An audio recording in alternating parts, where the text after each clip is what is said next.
گلی سے تھا، سڑک سے تھا گھر جانے کا، ایک راستہ باغ سے تھا. ایک نواب کے وزیر تھے، ان کا ایک فارم ہاؤس گھر تھا، باغ تھا، تو اس کے اندر سے شارٹ راستہ پڑا تھا.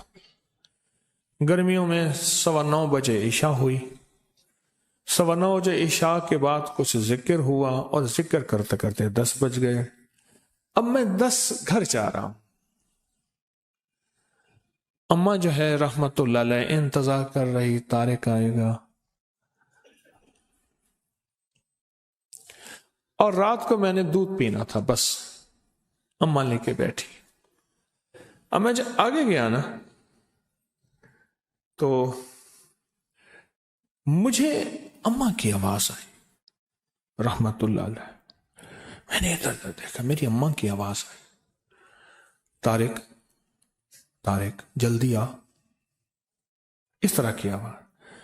میں نے ادھر دیکھا، اچھا وہ آواز آ رہی تھی، حتیٰ کہ اس آواز میں میرے پیچھے کوئی ایسی مرد تھا یا عورت جو بھی تھا، اس کی سانسوں کی آواز بھی مجھے محسوس ہونے لگی. میں سمجھ گیا کہ یہاں مشہور تھا کہ یہاں وہاں وہ کچھ کرسچن کے گھر ہوتے تھے، وہ جمعدار تھے، ان کے ساتھ درخت تھے، اور مشہور تھا کئی لوگوں کو یہاں جنات نے تنگ کیا ہے، اور بیچارے آتے تھے تو بخار ہو جاتا تھا، پھر کسی سے ذکر تسبیح دم درود اور کسی سے پھر کرتے تھے تو فائدہ ہو. اور مجھے وہ بات یاد آئی. میں نے کیا کیا، وہیں سے میں جا رہا تھا، سڑک تھی تو سڑک کے دائیں بائیں فٹ پاتھ تھی کچی، تو میں نے مٹھی بھر لی مٹی کی. سرور کونین صلی اللہ تعالی علیہ وسلم جب ہجرت کے لیے نکلے تھے تو آپ نے ریت مٹی کی مٹھی پھینکی تھی، آیت پڑھ کے، وما رمیت اذ رمیت، یہ آیت پڑھی تھی. اور اللہ پاک نے پھر کیا کیا، وَجَعَلْنَا مِن بَيْنِ أَيْدِيهِمْ سَدًّا وَمِن خَلْفِهِمْ سَدًّا فَأَغْشَيْنَاهُمْ، اللہ نے ان کے دائیں بائیں بس ان کو اندھا کر دیا. میں نے نا مٹھی میں پڑھنا شروع کر دیا، وَإِلَٰهُكُمْ إِلَٰهٌ وَاحِدٌ لَا إِلَٰهَ إِلَّا هُوَ الرَّحْمَٰنُ الرَّحِيمُ اللَّهُ لَا إِلَٰهَ إِلَّا هُوَ الْحَيُّ الْقَيُّومُ. بس یہ حدیث میں آتا ہے، میرے آقا سرور کونین صلی اللہ تعالی علیہ وسلم نے فرمایا، جو بندہ ان دو ناموں کے ذریعے دعا کرے گا قبول ہوگی. اور ایک حدیث میں میرے آقا کا فرمان ہے، یہ دونوں آیات اسم اعظم ہیں، اسم اعظم ہے، اسم اعظم. میں نے وہ پڑھنا شروع کر دیا. اب مجھے یاد نہیں میں نے کتنے دفعہ پڑھا، بس پڑھ رہا ہوں. جب میں نے دیکھا نا کہ وہ سانسیں میری بہت ہی قریب آ گئی، تو میں نے اچھا اس وقت پڑھتے ہوئے آپ کو ایک بات کا احساس ہوگا کہ میرے اندر کیفیت کیا ہوگی. ابھی میں جن پیچھے لگاتا ہوں آپ کے، چھوٹا سا بچہ، چھوٹا سا ننا منا سا بچہ، سونا سونا پینا، میں جن آپ کے پیچھے لگاتا ہوں، اور آپ اکیلے، سناٹا، گرمی، رات کے 10 بجے، کچھ بھی نہیں، ویرانی، اور ایک طرح ساتھ میری اماں کی آواز تھی، اور ساتھ اس نے پاؤں میں پائل جھانجھر بھی پہنی ہوئی تھی، اس کی چھن چھن کی آواز بھی تھی، آواز میری اماں کی تھی، اور اتنا قریب کہ سانسیں بھی مجھے محسوس ہونے لگی. اور میں سوچیں کن کیفیات کے ساتھ وہ وظیفہ پڑھ رہا ہوگا. الفاظ سے زیادہ کیفیات کا اثر ہوتا ہے. پھر دوہرا رہا ہوں، الفاظ سے زیادہ کیفیات اور یقین کا اثر ہوتا ہے، یقین کا اثر ہوتا ہے. میں توجہ سے پڑھ رہا تھا. اچھا یہ توجہ کا پڑھنا اس طاقت کو میرے قریب نہیں آ رہی دے رہا تھا، قریب تھی وہ طاقت کہ مجھے نقصان پہنچاتی، اور میں اپنی پوری توجہ سے پڑھ کے نا، جب میں نے دیکھا نا کہ وہ چیز نہیں جا رہی،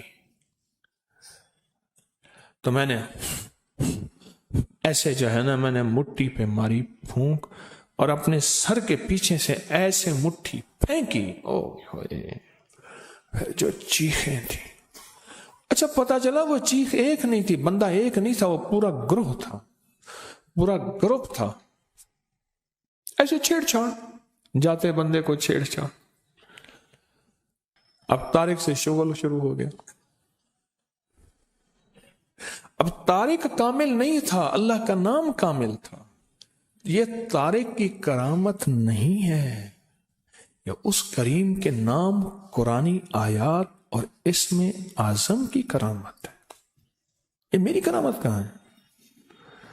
اگر میری کرامت ہوتی تو میں کہتا آؤ مقابلے پہ. فوراً میں نے اللہ کا نام لیا کہ مولا میرے پاس کچھ نہیں، بالکل ویلا فارغ، میرے پاس کچھ نہیں ہے، اللہ تیرا نام لے رہا ہوں، تو اپنی طاقت کو میرے ساتھ لگا دے، تو اپنی طاقت میرے ساتھ میرے پاس بھیج دے، اور تو اپنی قوت تو نے اپنے ناموں میں قرآن کی ان آیاتوں میں رکھی ہے، اللہ وہ میرے قریب کر دے. کیوں؟ یہ وہ چیز ہے جادو، جنات اور نظر بد جو دیکھے میں تو آتی نہیں پر اس کا وار ہو جاتا ہے. دیکھے میں تو آتی نہیں، تو وہ اندیکھی چیز کے لیے میں نے اندیکھی مدد مانگی. آپ سمجھے؟ اچھا پھر اس کے بعد میں پھر وہاں سے جو کئی بار گزرا، پھر نا کوئی پتا بھی ادھر ادھر ہوا ہو، نا کبھی نہیں پتا بھی ادھر ادھر ہوا ہو. حتیٰ کہ دوسری دفعہ ایک دفعہ میں نے احتیاطاً مٹھی میں مٹی لے لی تھی اور پڑھنا بھی شروع کر دیا تھا. وَإِلَٰهُكُمْ، پڑھیں میرے ساتھ، الہ واحد لا الہ الا هو الرحمن الرحیم، الف لام میم، اللہ لا الہ الا هو الحی القیوم. یہ ہے مکمل. میں نے پہلے الف لام میم نہیں پڑھی تھی. طاقتور چیز ہے. اور دعا سے پہلے اس کو 3 دفعہ لجاہ قلبی خلوص دل سے پڑھ لیا کرے. لجاہ قلبی، میرے اس لفظ کی گہرائی میں جائیں. لجاہ قلبی، اس کا معنی یہ ہے زبان کے ساتھ دل بھی ساتھ دے رہا ہو. اور زبان حاضر ہے تو دل بھی حاضر ہو، اور دل بھی گواہی دے رہا ہو. اس کو کیا کہتے ہیں؟ لجاہ قلبی، دل بھی ساتھ دے رہا ہو. یہ اندیکھے وار کا اندیکھا نظام اور اندیکھے دشمن کا اندیکھا انتظام اور اندیکھی طاقت دشمن طاقت کا اندیکھا پروگرام، یہ وہ ہے اللہ. کون؟ اللہ ہے جو میرے کام بنائے گا، جو مجھے اولاد دے گا، جو رزق دے گا، جو صحت دے گا، جو میری بگڑی بنائے گا، جو میرے مسائل کا حل کرے گا، جو ناکامیاں دور کرے گا، جو عزتوں کے فیصلے کرے گا ذلتوں کے فیصلوں سے بدل کے.